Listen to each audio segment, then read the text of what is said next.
Presidente, alla data 6 aprile nella sua agenda c'è Firenze o Verona?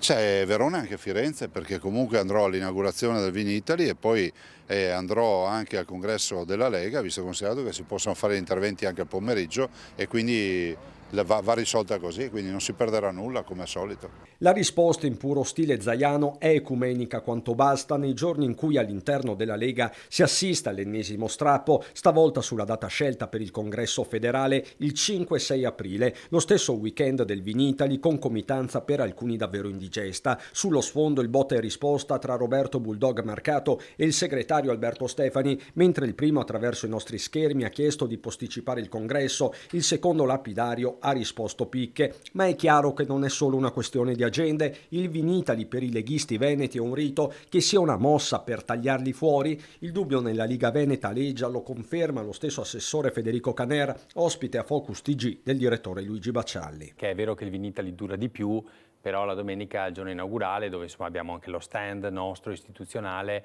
è ovvio che per qualcuno di noi è un problema. Dopodiché, direttore, io francamente non è che penso che come a dietrologie varie come qualcuno auspica, non credo sia stata fatta apposta questa cosa qua. Probabilmente anche a Roma non conoscono ovviamente l'agenda nostra. Nessun complottismo, ma forse l'evidenza di un partito troppo romano che non conosce le ritualità venete. Insomma, la forma è sostanza. Bisogna tener conto che il partito ormai è diventato un partito nazionale, infatti non a caso si farà a Firenze questo congresso che tiene conto anche di tutte le persone che arrivano da tutta Italia. Probabilmente la data più congrua era quella, ma l'importante secondo me è che insomma, tengano conto che noi abbiamo anche questo impegno istituzionale.